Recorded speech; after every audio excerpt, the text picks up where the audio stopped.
ለሁለት ቀናት አረፍ ብሎ የነበረው የመካከለኛው ምስራቅ አየር በድጋሚ በባሊስቲክ ሚሳኤልና በድሮን ጩኸት መናጥ ጀምሯል።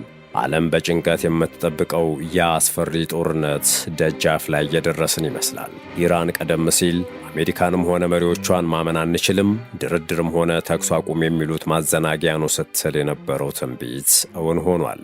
በወፈፊው አዛውንት ዶናልድ ትራምፕ የምትመራው አሜሪካ ቃሏን አጥፋ በኢራን ላይ ጥቃት ፈጽማለች። የኢራን አብዮታዊ ዘብም ዝም አላለም። ከማያልቀው የመሬት ስር የሚሳኤል ክምችቱ እየመዘዘ በአሜሪካ ወታደራዊ ሰፈሮች ላይ የሚሳኤልና የአጥፍቶ ጠፊ ድሮኖች መዓት አዝንቧል።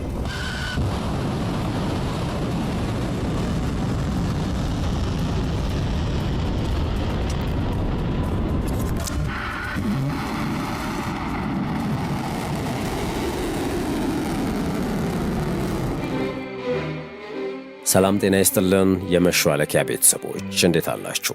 የመካከለኛው ምስራቅ ሰማይ ዳግም በባሩድ ጭስ ታፍኗል። ለሁለትና 3 ቀናት ሰፍኖ የነበረው አንጻራዊ ጸጥታ በድንገት ተሰብሮ ዓለምን ወደማይቀረው ታላቅ ጦርነት አፋፍ ላይ አምጥቷታል። ድርድር ማዘናጊያ ነው ስትል የነበረችው ቴህራን ዛሬ ትንቢቷ ሲፈጸም እያየች ነው። በአዛውንቱ ዶናልድ ትራምፕ የምትመራው ዋሽንግተን ከሳውዲ አረቢያ ጋር እጅና ጓንት ሆና በኢራን ወታደራዊ አማካሪዎች ላይ ያልተጠበቀ ጥቃትን ሰንዝራለች። ኢራንም በበኩሏ አንድም ጠብታ ነዳጅ በሆርሙዝ አያልፍም በሚል ዛቻ ከመሬት ስር የተከማቹ ሚሳኤሎቿን ወደ አሜሪካ የጦር ሰፈሮች እያዘነበች ትገኛለች። የቻይናው ዘመናዊ የሚሳኤል መከላከያ ወደ ቴህራን መጓዝ የኃይል ሚዛኑን ይገለብጠው ይሆን? የኔታንያሁ የኒውዮርክ ጉዞና የጦር ወንጀለኛ ተብሎ የመታሰር ስጋትስ መጨረሻው ምን ይሆን? በዚህ መሰናዷችን በመካከለኛው ምስራቅ እየታየ ያለውን ይህንን አስፈሪ ክስተት፣ የአሜሪካና የሳውዲን አዲስ ግንባር፣ የኢራንን ድብቅ የጦር መሳሪያ ዝግጅትና የኔታንያሁን ውዝግብ በዝርዝር እንመለከታለን። እስከ መጨረሻው አብራችሁን ቆዩ።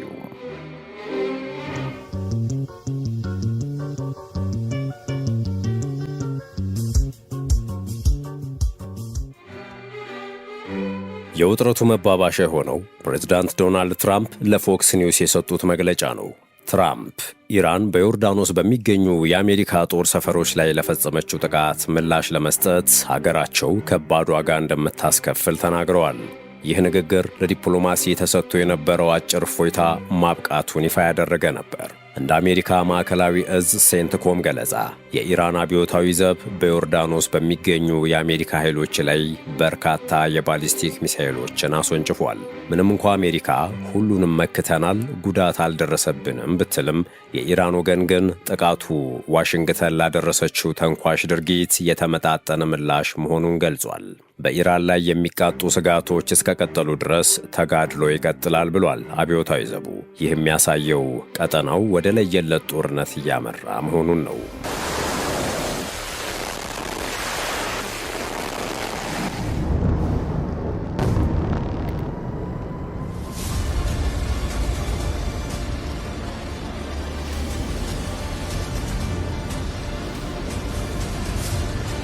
በመካከለኛው ምስራቅ አዲስ ክስተት ተፈጥሯል። አሜሪካና ሳውዲ አረቢያ በኢራቅ ውስጥ በኢራን የሚደገፉ ቡድኖችን በጋራ መጥተዋል። ይህ ሳውዲ አረቢያ ከአሜሪካ ጎን በመሆን በይፋ ጥቃት ላይ ስትሳተፍ የመጀመሪያው ነው። ይህም የሱኒ ሙስሊም ሀገር የሆነችውን ሳውዲን በአዲስ ግንባር ከኢራን የሺያ ተላላኪ ኃይሎች ጋር ወደ ቀጥታ ውጊያ ያስገብቷታል። በዚህ ጥቃት በኢራቅ የሚገኘው ፖፑላር ሞቢላይዜሽን ፎርስ የተሰኘው ታጣቂ ቡድን 20 አባላቱ ተገድለዋል፣ 32ቱ መቁሰላቸውንም አረጋግጧል። ከሟቾቹ መካከልም 6 የኢራን ወታደራዊ አማካሪዎች ይገኙበታል። በኢራን ጎዳናዎች ላይ ሞት ለአሜሪካ የሚሉ መፈክሮች በድጋሚ እየተስተጋቡ ነው። ትራምፕም አንኮታኩተን እናስወጣቸዋለን ሲሉ ዝተዋል። ይህ በእንዲህ እንዳለ የነዳጅ ዋጋ በ7 በመቶ በመጨመር አንድ በርሜል ከ$90 በላይ ሆኗል። ይህም በዓለም ኢኮኖሚ ላይ ትልቅ ስጋትን ደቅኗል። ኢራቅም በአሁኑ ሰዓት በከባድ ውጥረት ውስጥ ትገኛለች። በአንድ በኩል የአሜሪካና የሳውዲ ጥቃት፣ በሌላ በኩል ደግሞ የኢራን ደጋፊ የሆኑ ሚሊሻዎች ግፊት። የኢራቅ ብሔራዊ ደህንነት ምክር ቤት ጥቃቱን ኮንኖ ግዛቴ የጦርነት አውድማ መሆን የለበትም ብሏል። ካታኢብ ሄዝቦላህ የተሰኘው የታጠቀ ቡድን ለኢራቅ መንግሥት እስከ ፈረንጆቹ ነሐሴ 6 ድረስ የጊዜ ገደብ ሰጥቷል። መንግሥት ሉዓላዊነቱን ማስከበር ካልቻለ እኛ በሳውዲ አረቢያ ውስጥ የሚገኙ የአሜሪካን ተላላኪዎችን እንመታለን ሲል አስጠንቅቋል። ይህ ደግሞ በሳውዲና በኢራቅ መካከል ያለው ዲፕሎማሲያዊ ግንኙነት ላይ ጋሬጣ ሆኗል። የኢራኑ ጠቅላይ ሚኒስትር አሊ አልዘይዲ በበኩላቸው ወደ ሪያድ ሊያደርጉት የነበረውን ጉዞ ሰርዘዋል።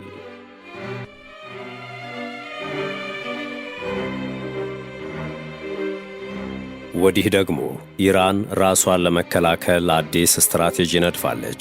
ኢራን በቻይና የተሰሩ እስከ 400 የሚደርሱ በትከሻ የሚተኮሱ የአየር መከላከያ ሚሳኤል ማስወንጨፊያዎችን የመጀመሪያ ዙር ጭነት ከሳምንታት በኋላ ትረከባለች ተብሎ እንደሚጠበቅ ለሮይተርስ ቅርበት ያላቸው ምንጮች ገልጸዋል።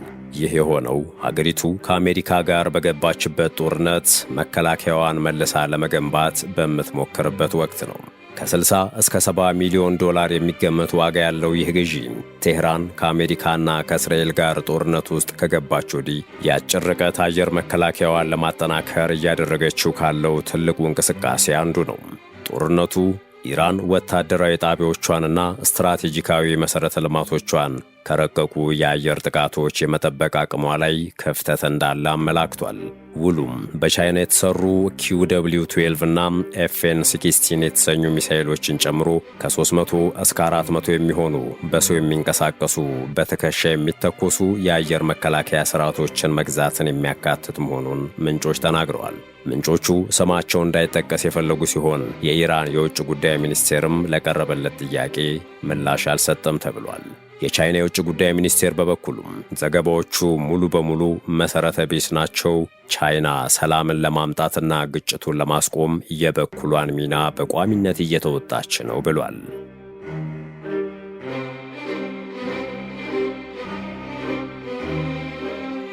ኢራን ላለፉት ወራት አሜሪካና እስራኤል በሚሳኤል በድሮንና በአየር መከላከያ ፕሮግራሞቿ ላይ ጥቃት ካደረሱባት በኋላ ራሷን መልሳ ማስታጠቅ አስፈልጓታል። በመቶዎች የሚቆጠሩ እነዚህ የአየር መከላከያ መሳሪያዎችን መረከቧ የኢራንን የአጭር ርቀት መከላከያ አቅም በከፍተኛ ሁኔታ የሚያሰፋ ሲሆን ከቻይና ጋር ያላት ወታደራዊ ግንኙነትም እየጠነከረ መምጣቱን ያሳያል። በተያዘው ዕቅድ መሠረት ጭነቱ መጀመሪያ ከምዕራብ ቻይና ኡሩምኪ ተነስቶ በፓኪስታን በኩል ወደ ኢራን እንደሚጓጓዝ ተገልጿል። ሆኖም የፓኪስታን ጦር የሕዝብ ግንኙነት ክፍል ፓኪስታን ከቻይና ወደ ኢራን ለሚላክ የአየር መከላከያ መሳሪያ ዝውውር እጁ አለበት የሚለው ግምት ፈጠራና ውሸት ነው ሲል አስተባብሏል። ይህ የኢራን እርምጃ የአሜሪካንና የእስራኤልን የአየር የበላይነት ለመገዳደር የታለመ ትልቅ ወታደራዊ ዝግጅት ነው እየተባለ ነው። ይህ የተሰማው የእስራኤሉ ጠቅላይ ሚኒስትር ኔታንያሁ ከትራምፕ ጋር በአሜሪካ መወያየታቸው በተነገረበት ወቅት ነው።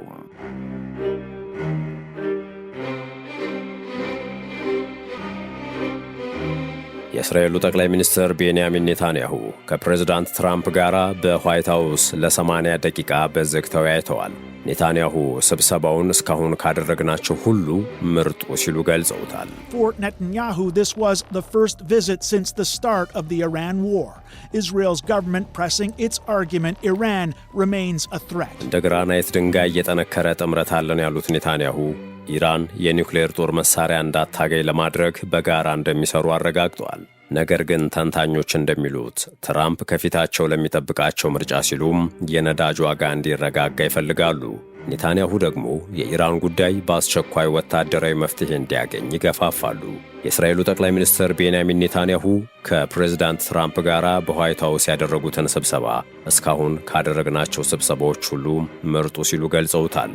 ምንም እንኳን ጉልህ የሆነ አዲስ ስምምነት ይፋ ባይሆንም ስብሰባው የተካሄደው ትራምፕ በኢራን ላይ ዲፕሎማሲን ይቀጥሉ ወይንስ ወደ ወታደራዊ አማራጭ ይመለሱ በሚል በሚወስኑበት ወሳኝ ወቅት ላይ ነው። ለ80 ደቂቃ በዝግ የተካሄደው በዚህ ስብሰባ ዋነኛ ትኩረት ኢራን ነበረች። ኔታንያሁ ውይይታቸው ሙሉ አጋርነትን፣ የጋራ መደጋገፍንና ኢራን የኒውክሌር ጦር መሳሪያ እንዳታገኝ የመከላከል የጋራ ግብን ያንጸባረቀ እንደነበር ተናግረዋል። ኔታንያሁ ከስብሰባው በኋላ ለፎክስ ኒውስ ሲናገሩ በእኛ ማለትም በአሜሪካና እስራኤል ማለታቸው ነው፣ በእኛ መካከል ያለውን ጥምረት ለማናጋት የሚሞክሩ ተቺዎቻችን ተስፋ አስቆርጠናቸዋል። ያገኙት ነገር ቢኖር እንደ ግራናይት ድንጋይ የጠነከረ ጥምረት ነው። ሁለታችንም ይህ አክራሪ የቴህራን መንግሥት የኒውክሌር ጦር መሳሪያ ባለቤት ሆኖ የዓለምን ሰላምና የእስራኤልን ሕልውና አደጋ ላይ እንዲጥል አንፈልግም። ይህንንም ግብ በዲፕሎማሲያዊ መንገድ ወይም በሌሎች መንገዶች እናሳካዋለን ብለዋል።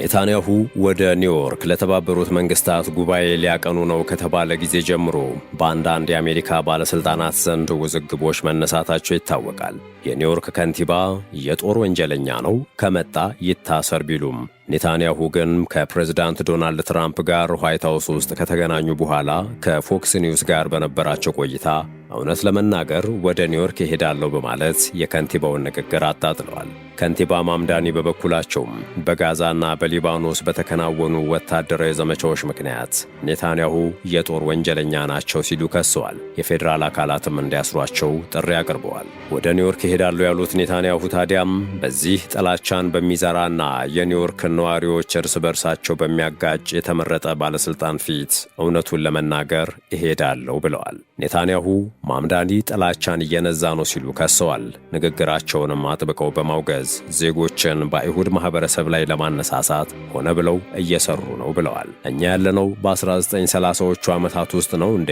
ይህ ምንድን ነው? እንዲህ ያለ ከፍተኛ ጥላቻና ውሸት ሲሉ ተናግረዋል። ይህ በእንዲህ እንዳለ ፕሬዝዳንት ትራምፕ እስራኤል በመካከለኛው ምስራቅ በተለይም በሊባኖስ ላይ የምታደርሰውን ቀጣይነት ያለው የአየር ላይ ጥቃትን በመተቸት እጅግ ብዙ ሰዎች እየተገደሉ ነው ብለዋል። የኒውዮርክ ከተማ የቀድሞ ከንቲባ ቢል ደ ብላዚዮም የእስራኤሉን መሪ ለማሰር የቀረበውን ጥሪ በመቀላቀል ድምፃቸውን አሰምተዋል።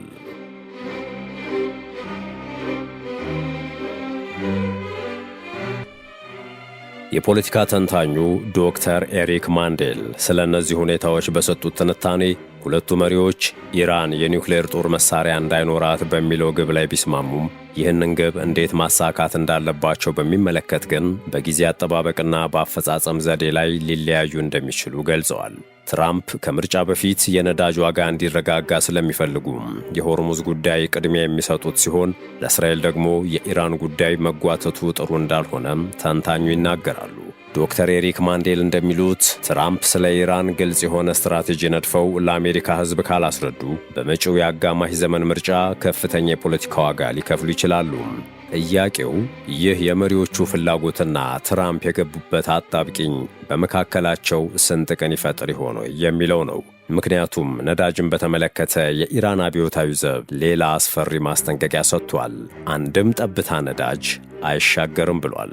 ኢራን የኦማንን የባህር ወሽመጥ የመጋራት ሐሳብ ውድቅ በማድረግ ያለ እርሷ ፈቃድ ምንም አይነት የነዳጅ ምርት በሆርሙዝ እንደማያልፍ ዝታለች። የየመን ሁቲዎችም በሳውዲ የነዳጅ መርከብ ላይ ጥቃት በመፈጸም አጋርነታቸውን አሳይተዋል።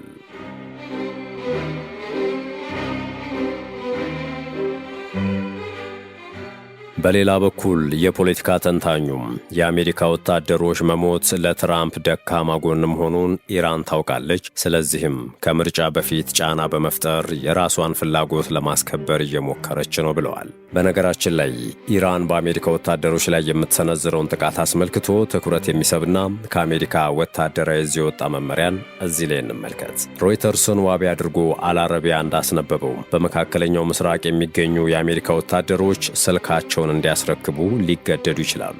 አድሚራል ብራድ ኩፐር እንዳሉት ወታደሮች የሚለቁት የቪዲዮ ምስል ኢራን የሰነዘረችው ጥቃት የት እንደደረሰና ምን ያህል ጉዳት እንዳደረሰም በቅጽበት እንድታውቅ እየረዳት ነው። ባለፈው ሳምንት በዮርዳኖስ በሚገኝ የአሜሪካ ጦር ሰፈር ላይ በደረሰ ጥቃት አንድ ወታደር በሜታ ስማርት ግላስ የቀረጸው ቪዲዮ ለኢራን ትልቅ ወታደራዊ መረጃ ሆኖ አገልግሏል።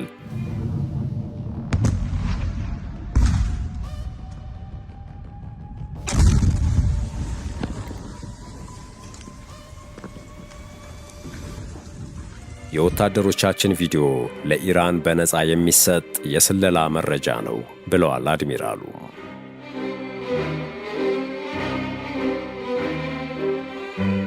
በየጊዜው እንዳየነው በመካከለኛው ምስራቅ እየታየ ያለው ይህ የጦርነት ዳመና ከቀን ወደ ቀን እየከበደ እንጂ እየቀለለ አልመጣም። ከአሜሪካና ሳውዲ አረቢያ አዲስ ወታደራዊ ግንባር ጀምሮ እስከ ቻይናውያን ዘመናዊ ሚሳኤሎች ወደ ቴሄራን መጓዝ፣ ከኔታንያሁና ትራምፕ እንደ ግራናይት ከጠነከረ ጥምረት እስከ ሆርሙዝ የነዳጅ መስመር መዘጋት ዛቻ ድረስ ያለው ፍጥጫ መላውን ዓለም በአንድ እግሩ አቁሞታል። ዓለም በስጋት የምትጠብቀው ያ ታላቁ ጦርነት በእርግጥ ደጃፍ ላይ ደርሶ ይሆን ወይስ ይህ ሁሉ የኃይል ማሳያ የድርድር ጠረጴዛውን የበላይነት ለመያዝ የሚደረግ ስልታዊ ጨዋታ ይሆን?